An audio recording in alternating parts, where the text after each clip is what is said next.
വെച്ച് നല്ല അടിപൊളി കൃഷിസ്ഥലമൊക്കെ കാണണമെങ്കിൽ സത്യനന്ദിക്കാടിന്റെ സിനിമ എടുത്ത് നോക്കേണ്ട അവസ്ഥയാ. ചീരയ്ക്ക് തടവെടുക്കുന്നു, പടവലങ്ങയ്ക്ക് വള്ളി കെട്ടുന്നു, കോവയ്ക്ക പറിക്കുന്നു. പക്ഷേ അതിന്റെ ലൊക്കേഷനും അങ്ങ് പൊള്ളാച്ചിയില്ല. ഈ കുളത്തിൽ സ്വല്പം വെള്ളമുണ്ട്. ഇനി നമ്മുടെ ചേച്ചീനെ കൊണ്ട് നമുക്കൊരു വെള്ളം ഒഴിപ്പിക്കാം. ഓക്കെ ചേച്ചി, ഒരിത്തിരി വെള്ളം ഒഴിച്ചു കൊടുക്കുക ചേച്ചി. അങ്ങനെ ചെറിയ പറ്റുന്ന ഉപകാരങ്ങൾ ചെയ്യും. വിഷു അല്ലേ ചേച്ചി? എങ്ങോട്ട് ഒഴിക്കണ്ടേ? ചേച്ചി ഇഷ്ടമുള്ളത്തേക്ക് ഒഴിക്കുക. കറുകറുത്തൊരു പെണ്ണാണ്, കടഞ്ഞെടുത്തൊരു മെയ്യാണ്, കാടിന്റെയോ മലമോളാണ്, ഞാവൽപ്പഴത്തിന്റെ ചേലാണ്. പിന്നെ ഈ വിഷുവിന് ഏറ്റവും കൂടുതൽ ജാട കാണിക്കുന്ന ഒരു ടീമുണ്ട്. ആരാന്നറിയാവോ? നമ്മുടെ ഈ തെരഞ്ഞെടുപ്പ് അടുക്കുമ്പോൾ നമ്മൾ വോട്ടർമാരിടുന്നൊരു ജാടയുണ്ട്. അമ്മാതിരി ജാടയാണെന്നേ. ആരാന്നറിയുവോ? വേറെ ആരുമല്ല, ദേ നമ്മുടെ ഈ കണിക്കൊന്ന. ചേട്ടാ, നിങ്ങൾ എൻ്റെ അടുത്ത് കൊഞ്ചാറുണ്ടാ, കുഴയാറുണ്ടാ? ഇതൊക്കെ പൊക്കോട്ടെ. 1 കിലോ കൊഞ്ച് മേടിക്കാൻ പറഞ്ഞിട്ട് എത്ര കാലമായി? എൻ്റെ ഭാര്യയ്ക്ക് ഏറ്റവും ഇഷ്ടപ്പെട്ട മീൻ കൊഞ്ച്.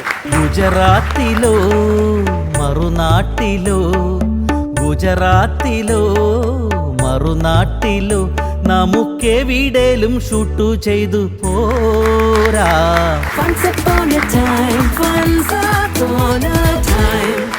അമൃത ടെലിവിഷന്റെ പ്രിയപ്പെട്ട പ്രേക്ഷകർക്ക് നമസ്കാരം. ടൈമിന്റെ വിഷു സ്പെഷ്യൽ എപ്പിസോഡിൽ ഒരു ഗംഭീര സ്റ്റാൻഡപ്പ് പെർഫോമൻസുമായിട്ട് എത്തുന്നു ഇന്ദു.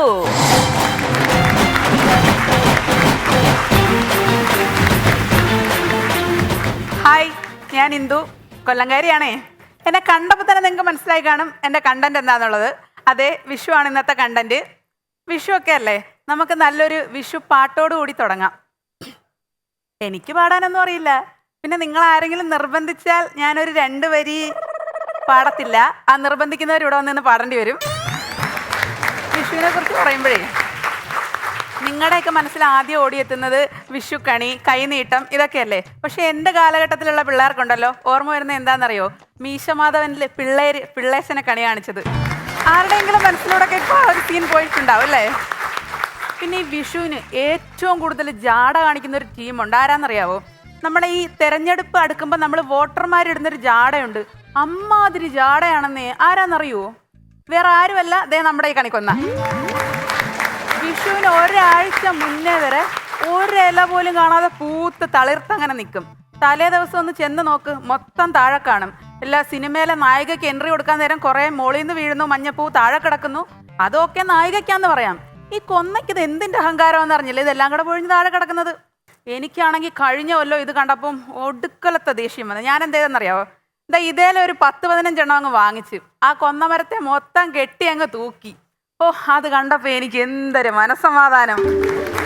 ഞാൻ അങ്ങനെ മനസ്സമാധാനത്തിൽ ഇരിക്കുമ്പോൾ ഉണ്ടല്ലോ, എൻ്റെ വീടിൻ്റെ അപ്പുറത്തുള്ള ഒരു പയ്യൻ, അന്നൊക്കെ നമ്മൾ ഈ കൊന്നപ്പൂ പറിച്ചു കൊടുത്താൽ ഉണ്ടല്ലോ 20 രൂപ 10 രൂപയൊക്കെ കിട്ടും. അപ്പോൾ ഇവൻ വന്നിട്ട് എന്നോട് പറയുകയാണേ, ചേച്ചി അതിൽ നിന്ന് ഒരു കൊപ്പ് എനിക്ക് തരുമോ? ഞാൻ കൊണ്ടുപോയി 20 രൂപയ്ക്ക് കൊടുക്കാനാന്ന്. ഞാൻ 50 രൂപ കൊടുത്ത് വാങ്ങിച്ച ഈ സാധനം അവന് ഞാൻ 20 രൂപയ്ക്ക് കൊടുക്കാനെന്ന്. ഞാൻ പിന്നെ പണ്ടേ പാവമാണെന്ന് നിങ്ങൾക്ക് എല്ലാവർക്കും അറിയാമല്ലോ. ഞാൻ പറഞ്ഞ്, എടാ പൊന്നുമോനെ, നീ വല്ലവൻ്റെ പറമ്പിൽ പുല്ല് കണ്ടിട്ട് പശുവിനെ വളർത്താൻ നിൽക്കല്ലേ എന്ന്. അവൻ ശക്തിമാൻ പോകുന്നതിനേക്കാളും വേഗത്തിൽ അപ്രത്യക്ഷനായി. പക്ഷേ ഈ കണിക്കൊന്നുകൊണ്ട് ഒരു പ്രയോജനം ഉണ്ടായില്ലെന്ന് പറയാൻ പറ്റില്ല. കഴിഞ്ഞ ഓണത്തിനുണ്ടല്ലോ എൻ്റെ വീട്ടിലെ പിച്ചി, ജമന്തി, മുല്ല, എന്തിനേറെ പറയുന്നു, ചേന വരെ പൂത്ത്. കാര്യം എന്താ? ഇല്ലെങ്കിൽ ഇവർക്കറിയാം ഓണത്തിന് ഞാൻ പ്ലാസ്റ്റിക്കിൻ്റെ അത്തപ്പൂക്കളം വാങ്ങി വെക്കുമെന്ന്. പക്ഷെ എന്തൊക്കെ പറഞ്ഞാലും ഉണ്ടല്ലോ, പണ്ടത്തെ വിഷു ആയിരുന്നു നല്ലത്. കാര്യം അന്നൊക്കെ ആദ്യം കണി കാണുന്നത് ഞാനാണ്. നിങ്ങളിപ്പോൾ ഇതുപോലെ ഓട്ടുരുളിയിൽ എന്തൊക്കെയുണ്ട്, വെള്ളരി, ആപ്പിള്, ഓറഞ്ച്, കൃഷ്ണൻ എല്ലാം ആയിട്ട് കണി കാണുമല്ലോ. പക്ഷെ എൻ്റെ കണിയുണ്ടല്ലോ ഇൻസ്റ്റൻറ്റ് കണിയാണ്. കണ്ണ് തുറന്ന് നേരെ നോക്കിയാൽ കാണാം. വേറെ ഒന്നുമില്ല, ഞാൻ ഉറങ്ങാൻ പോകുമ്പം ഒരു കയറ് വലിച്ച് നേരെ കെട്ടും. അതിൽ ഇതേ കണക്ക് ഒരു കൊമ്പ് കണിക്കൊന്ന, ഇപ്പുറത്തൊരു കൃഷ്ണനെ തൂക്കിയിടും, ഇപ്പുറത്തൊരു മത്തങ്ങയും കാണും. കണ്ണ് തുറന്നാൽ ആദ്യം അത് കാണാം. പക്ഷെ ഒരു വർഷം ഉണ്ടല്ലോ, ഞാൻ നോക്കുമ്പോൾ മറ്റേ മത്തം കാണുന്നില്ല. പെട്ടെന്ന് തിരിഞ്ഞ് ഇപ്പുറം നോക്കിയപ്പം എടാ, എൻ്റെ അനിയത്തിയുടെ തലയും കാണുന്നില്ല. ഇത് വന്ന് വീണത് ഇവളുടെ മുഖത്തായിരുന്നേ, അതുകൊണ്ട് മാസ്ക് പോലിരുന്നു, മനസ്സിലായില്ല. അതാണ്. ഇനിയിപ്പം വിഷുക്കണിയൊക്കെ കഴിഞ്ഞ സ്ഥിതിക്ക് കൈനീട്ടമാണല്ലോ. നിങ്ങൾക്കൊക്കെ കൈനീട്ടമായിരിക്കും കിട്ടിയിട്ടുണ്ടാവുക. പക്ഷെ ഞാൻ അന്നും കട്ടെടുക്കുമായിരുന്നേ. വേറെ ഒന്നിനുമല്ല. നിങ്ങൾ ആരെങ്കിലും ബോട്ട് ഓടിച്ചിട്ടുണ്ടോ? ബോട്ട് ഇല്ല, ഞാൻ ഓടിച്ചിട്ടുണ്ട്. എണ്ണ ഒഴിച്ച് തിരിയിട്ട് കത്തിച്ച 1 മണിക്കൂർ ബക്കറ്റിനകത്ത് കിടന്ന് കറങ്ങും. വെറും 20 രൂപ. പക്ഷേ ഈ 20 രൂപ എൻ്റെ അമ്മയോട് ചോദിച്ചാൽ ഉണ്ടല്ലോ, ഏതാണ്ട് ടൈറ്റാനിക്ക് വാങ്ങിത്തരാൻ പറഞ്ഞ എക്സ്പ്രഷൻ അമ്മയിടും. അതുകൊണ്ട് കട്ടെടുക്കാതെ വേറെ നിവർത്തിയില്ലല്ലോ. അപ്പം വിഷുവിൻ്റെ കണിയും കൈനീട്ടവും കഴിഞ്ഞ സ്ഥിതിക്ക് നമുക്ക് വിഷു സദ്യ ഉണ്ണാം. ഏകദേശം 8 കൂട്ടം തൊടുകറികളും പായസവും എല്ലാം കൂട്ടി ഉണ്ണും. ഞാനല്ല, നിങ്ങൾ. ഞങ്ങളുടെ വീട്ടിൽ എങ്ങനെയാണെന്നറിയോ സദ്യ? നീട്ടി ഒരു ഇല അങ്ങോട്ടിടും. അമ്മ മറ്റേ കലത്തോടെ എടുത്തോണ്ട് വന്ന് ഒറ്റ കമത്ത. എന്താ? വിഷുവിൻ്റെ അന്ന് ഉച്ചയ്ക്ക് കാർത്തിക പുഴുക്ക്. അത് എൻ്റെ വീട്ടിൽ മാത്രമുള്ള അപൂർവ സദ്യയാണ് കേട്ടോ. ഇനിയിപ്പം പായസത്തെക്കുറിച്ച് പറഞ്ഞാൽ ഓണത്തിനെങ്ങാനും വെച്ചാലായി. പക്ഷേ ഉണ്ടല്ലോ, ഈ പായസം മിക്സ് ഇറങ്ങിയൊരു സമയമുണ്ട്. അങ്ങനൊരു സമയത്ത്, ഈ വിഷുവിൻ്റെ സമയത്ത് എൻ്റെ അമ്മൂമ്മയ്ക്ക് ഭയങ്കര ആഗ്രഹം പായസം ഉണ്ടാക്കണമെന്ന്. അന്നാണെങ്കിൽ ഈ പായസം ഉണ്ടാക്കുന്ന വിധമൊന്നും ഇതിലില്ല. എങ്കിലും അമ്മൂമ്മ ഒരു പാക്കറ്റ് വാങ്ങിച്ചുകൊണ്ട് വന്ന്, വീട്ടിൽ പശുവുണ്ട്, പാലുള്ളതിൻ്റെ അഹങ്കാരം, ഒരു ചരുവ നിറയെ പാലിനകത്ത് ഈ ഒരു പാക്കറ്റ് ഇട്ട് കലക്കി. ശരിയാവുന്നില്ല. അപ്പം അമ്മൂമ്മയ്ക്ക് ഒരു ഐഡിയ, കുറച്ച് മാവ് പൊടിയിട്ട് കഴിഞ്ഞാൽ കുറുകുമല്ലോ. കുറച്ച് മാവിട്ടു, ശരിയായില്ല. വീണ്ടും മാവിട്ടു, ശരിയായില്ല. വീണ്ടും മാവിട്ടു, അതാ വിജയിച്ചിരിക്കുന്നു. അടിപൊളി മധുരമുള്ള കാടി ആ വർഷം വിഷുവിന് എൻ്റെ വീട്ടിലെ പശു കുടിച്ചു. അതിൻ്റെ നന്ദി ആ ഒരു വർഷം മുഴുവൻ പശു അവിടെ കാണിക്കുകയും ചെയ്തു. പിന്നെ ഈ ഊണൊക്കെ കഴിഞ്ഞ് പായസമൊക്കെ കുടിച്ച് ഇങ്ങനെ ഇരിക്കുമ്പം ഞാൻ നോക്കത്താ ദൂരത്തേക്ക് കണ്ണും നട്ട് ഇങ്ങനെ കാത്തിരിക്കുന്നത് എൻ്റെ പാപ്പനെയാണ്. പാപ്പൻ എന്ന് പറഞ്ഞാൽ കൊച്ചച്ഛൻ, അച്ഛൻ്റെ അനിയൻ സരസൻ. സരസൻ എന്ന് പറഞ്ഞത് പുള്ളിക്കാരൻ രസികനായതുകൊണ്ടല്ല, പുള്ളിയുടെ പേരാണ് സരസൻ. അല്ലെങ്കിലും ഇപ്പൊ പേരും സ്വഭാവം തമ്മിൽ ബന്ധം വേണമെന്ന് നിയമമൊന്നുമില്ലല്ലോ. സുന്ദരനായതുകൊണ്ടല്ലോ നമ്മളൊരാൾക്ക് സുന്ദരൻ എന്ന് പേരിടുന്നത്. പിന്നെ എനിക്ക് ഏറ്റവും വലിയ ആഗ്രഹമായിരുന്നു ഏതെങ്കിലും ഒരു വിഷുവിന് ഗുരുവായൂർ പോയി തൊഴണമെന്ന്. നിങ്ങളിൽ പലരും പോയിട്ടുണ്ടായിരിക്കുമല്ലോ, എനിക്കും ഉണ്ടായിരുന്നു അങ്ങനെ ഒരു ആഗ്രഹം. അങ്ങനെ ഒരു വിഷുവിന് ഞാനും പോയി ഗുരുവായൂർ അമ്പലത്തിൽ തൊഴാൻ. അത് നിർമ്മാല്യം തൊഴണമെന്ന് നിർബന്ധമായിരുന്നു. അങ്ങനെ ഏകദേശം ഒരു 2 മണിയൊക്കെ ആയപ്പം നമ്മൾ ക്യൂവിലോട്ട് പോകാമെന്ന് വിചാരിച്ചു. അപ്പോൾ എല്ലാവരും ഇഷ്ടമുള്ള ക്യൂവിൽ പോകാമല്ലോ. ഞാൻ നേരെ പടിഞ്ഞാറേ നടയിൽ ചെന്നു. ഭയങ്കര ക്യൂ. അപ്പം പിന്നെ ഞാൻ വിചാരിച്ചു എന്നാൽ കിഴക്കേ നടയിലോട്ട് പോകാമെന്ന്. അവിടെ ചെന്നിട്ടും എനിക്ക് പറ്റുന്നില്ല, അത്രയും സമയം നിൽക്കാൻ വയ്യ. പിന്നെ നേരെ ഞാൻ വടക്കേ നടയിലോട്ട് പോയി. ഒരു രക്ഷയില്ല. എന്നാൽ പിന്നെ ഒടുക്കം തെക്കേ നട മാത്രമല്ലേ ഉള്ളൂ ബാലൻസ്, അതും കൂടി അങ്ങ് കവർ ചെയ്യാമെന്ന് വിചാരിച്ച് അവിടെ ചെന്ന് രക്ഷയില്ല. ഏകദേശം ഒരു 4 റൗണ്ട് ഞാൻ ഇങ്ങനെ ചുറ്റി നടന്ന് അവസാനം മാരത്തോൺ ഓടിത്തോറ്റ പോരാളിയെ പോലെ ഞാൻ അങ്ങനെ കുഴഞ്ഞിരിക്കാൻ ഭാവിച്ചപ്പം അവിടെ മൈക്കിൽ അനൗൺസ് ചെയ്യുന്നു, കൊല്ലത്ത് നിന്നും വന്നിട്ടുള്ള ഇന്ദു എത്രയും വേഗം വണ്ടിയുടെ അടുത്തേക്ക് വരേണ്ടതാണ്, ബാക്കിയുള്ളവരെല്ലാം തൊഴുതിട്ട് ഇവിടെ കാത്തു നിൽക്കുന്നു. ഞാൻ മാത്രമേ കാണാതിരുന്നുള്ളൂ, ഞാനേ കാണാതിരുന്നുള്ളൂ ഉണ്ണിയേട്ടാ. ഏറ്റവും കൂടുതൽ പൈസ പൊട്ടിച്ച് ഞങ്ങൾ ആഘോഷിച്ച വിഷു അത് കഴിഞ്ഞ വർഷമായിരുന്നു. അതും എൻ്റെ അറുത്ത കൈക്ക് ഉപ്പ് തേക്കാത്ത അമ്മുമ്മ 5000 രൂപയ്ക്ക് പടക്കം വാങ്ങിച്ച് പൊട്ടിച്ചു. വിഷുവിനോടുള്ള ആത്മാർത്ഥത കൊണ്ടല്ല, തൊട്ടപ്പുറത്ത് വീട്ടിൽ താമസിക്കുന്ന തമിഴ്നാട്ടുകാരുള്ള ശത്രുത കൊണ്ടാണ്. അവർ ദീപാവലിക്ക് പടക്കം പൊട്ടിക്കുമല്ലോ, അത് കാണുമ്പോൾ എൻ്റെ അമ്മൂമ്മയ്ക്ക് തീരെ സഹിക്കത്തില്ലെന്നേ. പുള്ളിക്കാരത്തി ഞങ്ങളെ എല്ലാം പെരയ്ക്കകത്ത് പിടിച്ചിട്ട് അങ്ങ് കഥ അടയ്ക്കും. അങ്ങനെ ഈ പകരം വീട്ടാൻ കിട്ടിയ അവസരമാണല്ലോ വിഷുവിന്. അങ്ങനെ വിഷു വന്നു, അമ്മുമ്മ പടക്കം മേടിച്ചു. പക്ഷേ മറ്റവരെ കാണിക്കണമല്ലോ. അങ്ങനെ ഏകദേശം അവരുടെ വീട്ടിൻ്റെ വാതൊക്കെ കൊണ്ടുവച്ച് ഒരു പടക്കം പൊട്ടിച്ചു. പിന്നെ കൊരവപ്പും മത്തപ്പും ഇതൊക്കെ കണ്ടപ്പം ആ പാട്ടിയുടെ കൊച്ചുമോനുണ്ട് കേട്ടോ, അവന് ഭയങ്കര സന്തോഷം. അവൻ നല്ല ബഹളം വെക്കാൻ തുടങ്ങി. അവിടെ നിന്ന് കൈ കൊട്ടുന്നു, ചിരിക്കുന്നു. അപ്പോഴത്തേക്ക് പാട്ടി ഇങ്ങോട്ട് ഇറങ്ങി വന്ന് കത്താതെ കത്താതെ. ഇത് കേട്ടിട്ട് എൻ്റെ അമ്മുമ്മ, ഓഹോ ഞാൻ പൈസ കൊടുത്ത് വാങ്ങിച്ച പടക്കം പൊട്ടരുതെന്ന് നീ നിന്റെ വീട്ടിൽ നിന്ന് പ്രാർത്ഥിക്കുന്നുവെന്ന് എന്നും പറഞ്ഞ് അകത്തിരുന്ന പടക്കം എല്ലാം കൂടി എടുത്തുകൊണ്ട് വന്ന് കൂട്ടിയിട്ടങ്ങ് കത്തിച്ചു. അടിപൊളി. തൃശ്ശൂർ പൂരത്തിന് മറ്റേ വെടിക്കെട്ട് നിന്ന് കത്തുന്ന പോലെ അരമണിക്കൂർ നിന്നങ്ങ് പൊട്ടി. അവിടുത്തെ എരുത്തില് കോഴിക്കോട് ലൈൻ കമ്പി പോസ്റ്റ് വിത്ത് ട്രാൻസ്ഫോമർ. മറ്റേ ഫയർഫോഴ്സുകാർ വന്ന് തീ അണച്ചു വന്നു. ഒരു 3.25 മണിക്കൂർ എടുത്ത്, അത്രേ ഉള്ളൂ. പിന്നെ KSEBക്കാർ വന്ന് ഫൈൻ അടിച്ചു വന്നു. ഒരു 1,60,60,000 രൂപ. അങ്ങനെ അടിപൊളി വിഷുവായിരുന്നു കഴിഞ്ഞ കൊല്ലം. പിന്നെ ഇത്തവണത്തെ വിഷു ഞാനിങ്ങോട്ട് പോരാൻ നിൽക്കുമ്പോൾ ഉണ്ടല്ലോ, അമ്മൂമ്മേനെ തിരക്കി പാർട്ടിയിൽ നിന്ന് കുറച്ച് ആൾക്കാർ വന്ന്. അപ്പോൾ ഇവർ പറഞ്ഞേ, അമ്മച്ചി വിഷു പ്രമാണിച്ച് മുടങ്ങിക്കിടക്കുന്ന പെൻഷൻ്റെ 4 ഗഡു ഇന്ന് തന്നെ ഉണ്ട്, വരണമെന്ന്. അപ്പം ഞാൻ ഇങ്ങോട്ടും പോരുന്നു, മുത്തശ്ശി അങ്ങോട്ടും പോയി. അപ്പോൾ ഞാൻ ഇവിടെ നിങ്ങൾ ഫ്ലോറിൽ കയറുന്നതിന് മുമ്പ് ഒരു ഫോൺ കോള്. ഹലോ, എന്താ മോളെ, ഞാൻ ഇത്തവണ വോട്ട് ചെയ്യാൻ പോത്തില്ലടി. ഞാൻ ചോദിച്ചു എന്ത് പറ്റി അമ്മൂമ്മേ? എടി അവന്മാർ പറ്റിച്ചടി, 4 മാസത്തെ പെൻഷൻ്റെ കൂടെ 4 ലഡുവും കൂടി തരാമെന്ന് പറഞ്ഞു, അത് തന്നില്ലെന്ന്. അപ്പോൾ കൊല്ലത്തുള്ള എൻ്റെ പ്രിയപ്പെട്ട സ്ഥാനാർത്ഥികളെ, ആരെങ്കിലും ഒരു വോട്ടിന് തോറ്റാൽ അതെൻ്റെ അമ്മുമ്മയാണ് ചെയ്യാത്തത്, വെറും ഒരു ലഡുവിൻ്റെ പേരിൽ. അപ്പോൾ എല്ലാവർക്കും എൻ്റെ ഹൃദയം നിറഞ്ഞ വിഷു ആശംസകൾ. അടുത്തതായിട്ട് ഈ വർഷത്തെ വിഷു കൈനീട്ടം തരാൻ വേണ്ടി രമേശ് ഏട്ടൻ ഇങ്ങോട്ട് വരുന്നതും കാത്ത് ഞാനിവിടെ നിൽക്കുന്നു.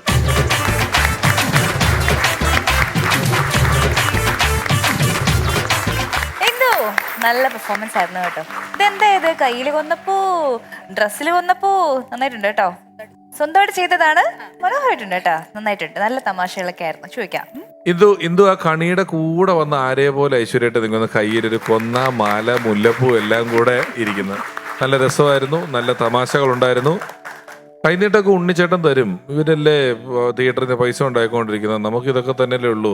ഈ ഓറഞ്ച് തന്നെ ഇത് കഴിഞ്ഞാൽ വിൽക്കാൻ പാകത്തിന് ഞാൻ ഇരിക്കുന്നത്. അപ്പം നല്ല പരിപാടിയായിരുന്നു, സൂപ്പറായി കേട്ടോ. നമ്മുടെ പ്രിയ സുഹൃത്ത് ശരത്ത് ഒരു ഗംഭീര മാജിക്. പിന്നല്ല, ഒരു മെഗാ ഷോ ആണ് നടന്നുകൊണ്ടിരിക്കുന്നത്. മാജിക് എന്ന് പറയാനൊക്കെ മെന്റലിസം ആണ്. ഇരിക്കുന്ന ഗസ്റ്റിന്റെ ഒക്കെ ഉള്ളിലിരിക്കുന്ന കാര്യങ്ങളൊന്ന് വായിച്ചെടുത്താൽ കൊള്ളാന്നുണ്ട്. ആ ഇത് മഹിമ നമ്പേര് പാടി. മൈമ ഓക്കെ റെഡി. ആ അപ്പോൾ ഒരു ചെറിയ ഒരു 3-4 മാജിക് പ്ലസ് മെന്റലിസം ആണ് നമ്മളിവിടെ ചെയ്യുന്നത്. അപ്പോൾ എല്ലാവരുടെയും സഹകരണം വേണം. അപ്പോൾ എൻ്റെ കയ്യിൽ ഒരു ചെറിയ മാലയുടെ നെക്ലേസ് ഇടുന്ന ഒരു ചെറിയ ബോർഡ് ഉണ്ട്. എല്ലാവരും കണ്ടല്ലോ ഈ ബോർഡ്? കണ്ടല്ലോ. ഇതിൽ മാലയൊന്നുമില്ല. ഓക്കെ, ക്ലിയർ ആയോ? ഇതിൽ മാലയൊന്നുമില്ല. ഓക്കെ, ക്ലിയർ ആയി.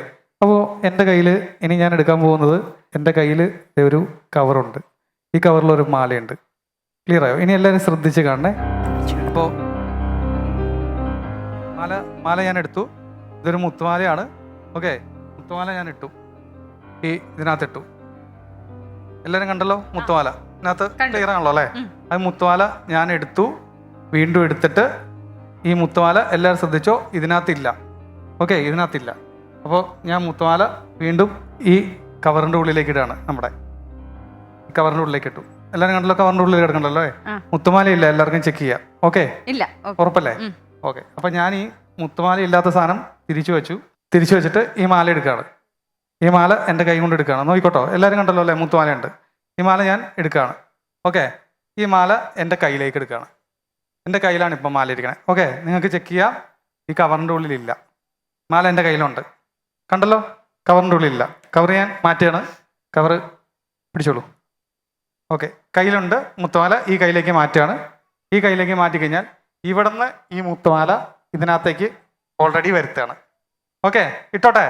എല്ലാവരും സപ്പോർട്ടല്ലേ? ഇട്ടോട്ടെ? ഈ മാല ഞാൻ ഇടുകയാണ്. നോക്കൂ, മുത്തുമാല ഇതിനകത്ത്. ഇനി അടുത്ത ശരിക്കും നിങ്ങൾ എല്ലാ ദിവസവും ഇവിടെ വന്നിട്ട് ആ മേക്കപ്പിന് മുമ്പ് വന്നാൽ ഡയാനയ്ക്ക് ഇങ്ങനെ 4 മാല ഇട്ട് കൊടുത്താൽ ഷൂട്ട് നേരത്തെ നടന്നു പോയാൽ. ഞങ്ങൾ അതിനുവേണ്ടി എത്ര നേരമാണ് എല്ലാ ദിവസവും വേസ്റ്റ് ചെയ്യുന്നതെന്നറിയാമോ? തീർച്ചയായിട്ടും. ഇനി അടുത്ത നമ്മുടെ കയ്യിലിരിക്കുന്നത് ഒരു ബോർഡാണ്. ഇത് സാധാരണ ഒരു ബോർഡ്. ഈ ബോർഡിൽ ഒരു പ്രത്യേകതയുണ്ട്. ഒരു 10 മിനിറ്റ് നമ്മുടെ ചീഫ് ഗസ്റ്റ്, അതായത് ഉണ്ണിച്ചേട്ടൻ നോക്കി കഴിഞ്ഞ് കഴിഞ്ഞാൽ ഈ ബോർഡിൽ അദ്ദേഹത്തിൻ്റെ ഫേസ് തെളിഞ്ഞു വരും. ഓക്കെ, അത് ശരിക്കും കോൺസെൻട്രേറ്റ് ചെയ്ത് നോക്കണം എന്നാണ് പറയുന്നത്. എല്ലാവർക്കും കാണാലോ? 10 മിനിറ്റോ? അല്ല, 10 സെക്കൻഡ്. 10 സെക്കൻഡ് മതി. വെറും 10 സെക്കൻഡ്. ജസ്റ്റ് എൻ്റെ കണ്ണിലേക്കൊന്ന് നോക്കിയാൽ മതി. നിങ്ങൾക്ക് ആർക്കും ചെക്ക് ചെയ്യാം. ഇതിനകത്ത് യാതൊരു തരത്തിലുള്ള ബാക്ക് ചെക്ക് ചെയ്യാം. ഇതിനകത്തില്ല. ഓക്കെ, കണ്ടല്ലോ? ബോർഡിലേക്കല്ല നോക്കണ്ടേ? ആ, ബോർഡിലേക്ക്. ഈ ബോർഡിലേക്ക് ഒന്ന് നോക്കി കഴിഞ്ഞാൽ ഉണ്ണിച്ചേട്ടൻ ഓൾറെഡി ഈ ബോർഡിന്റെ ഉള്ളിൽ വരും. എല്ലാരും കണ്ടല്ലോ? ബോർഡിലില്ലല്ലോ അല്ലേ? ഇല്ല. ഉറപ്പല്ലേ? ഉറപ്പല്ലേ? ഉറപ്പ്.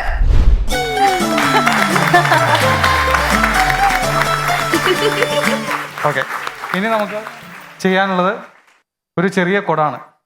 ഈ കുടത്തിൽ ഒരു സ്വല്പം വെള്ളമുണ്ട്. ഇനി നമ്മുടെ ചേച്ചീനെ കൊണ്ട് നമുക്കൊരു വെള്ളം ഒഴിപ്പിക്കാം. ഓക്കെ ചേച്ചി, ഒരിത്തിരി വെള്ളം ഒഴിച്ചു കൊടുക്കുക ചേച്ചി. അങ്ങനെ ചെറിയ പറ്റുന്ന ഉപകാരങ്ങൾ ചെയ്യും. വിഷു അല്ലേ ചേച്ചി? എങ്ങോട്ട് ഒഴിക്കണ്ടേ? ചേച്ചി ഇഷ്ടമുള്ളത്തേക്ക് ഒഴിക്കുക. ഇതിനകത്തുള്ള വെള്ളം ഞാൻ കമത്തി കളയാണേ. ചേച്ചിനെ കൊണ്ട് ഒഴിപ്പിക്കണേ. ആ ആ ഉവ്വ്. ആ, ഇനി ഞാൻ ചേച്ചീനെ കൊണ്ട് വെള്ളം ഒഴിപ്പിക്കുകയാണ് ഈ കുടത്തിലേക്ക്.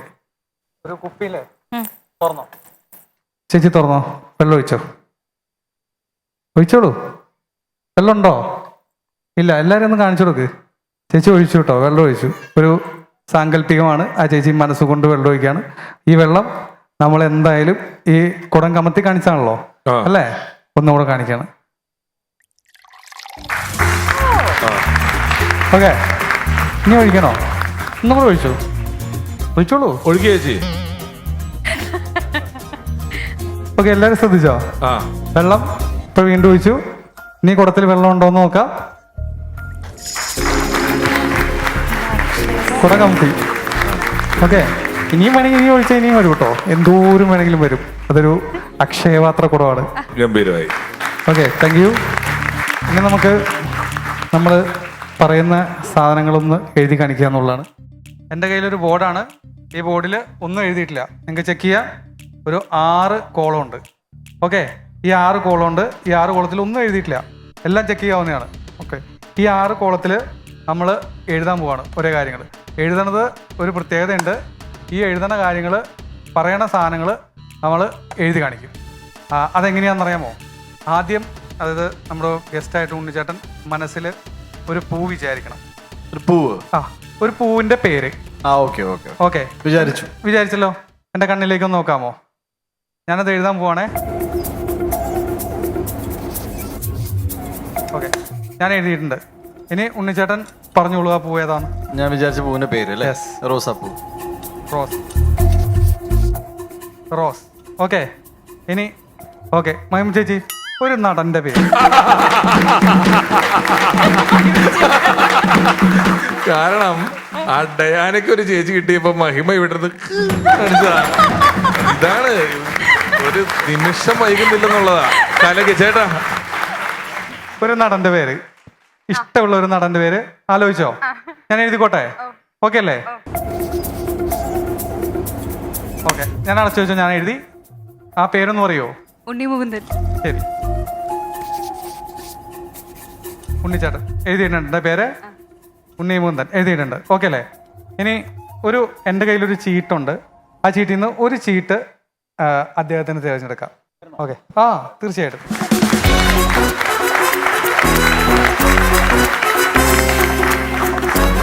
ഇതൊരു കുത്ത് ചീട്ടാണ്, ഞാൻ കണ്ടിട്ടില്ല. ഇതിൽ നിന്ന് ഇഷ്ടമുള്ള ഞാൻ ഷഫിൾ ചെയ്യുമ്പോൾ ആ ചീട്ട് എടുക്കാം. ഷഫിൾ ചെയ്യാൻ പറ്റും. ടഫായിക്കോളൂ. രഞ്ജിത്ത് സാറിന് കുറച്ച് മെന്റലിസം അറിയാമോ? ഒരു മെന്റലിസം കണ്ടിട്ടാണ് ജയസൂര്യനെ വെച്ച് ആ പടം പിടിച്ചത്. ഇത് അദ്ദേഹം ഷഫിൾ ചെയ്താണ്. ഇനി പറയുന്നിടത്തുനിന്ന് ഒരു ചീട്ട് എടുക്കാം. ഞാൻ ഷഫിൾ ചെയ്യും, സ്റ്റോപ്പ് പറയണേ, സാറിന് സ്റ്റോപ്പ് പറയാം, അവിടെ നിന്ന് ഒരു ചീട്ട് എടുക്കാം. ഓക്കെ, ഇതൊക്കെ ഡിഫറെൻ്റ് ആണല്ലോ അല്ലേ? ചെക്ക് ചെയ്യേണ്ട ആവശ്യമൊന്നുമില്ല. ചെക്ക് ചെയ്തേക്കാം. ഓക്കെ, അപ്പോൾ സ്റ്റോപ്പ് പറയണോടത്ത് നിന്ന് എടുക്കാം. സ്റ്റോപ്പ്. അപ്പോൾ എൻ്റെ കണ്ണിൽ നോക്കിയിട്ട് ഈ ചീട്ട് എടുക്കുക. ഓക്കെ, എടുത്തോളൂ. ഓക്കെ, വേണമെങ്കിൽ അവരെ കാണിച്ചു കൊടുക്കുക. ഓക്കെ,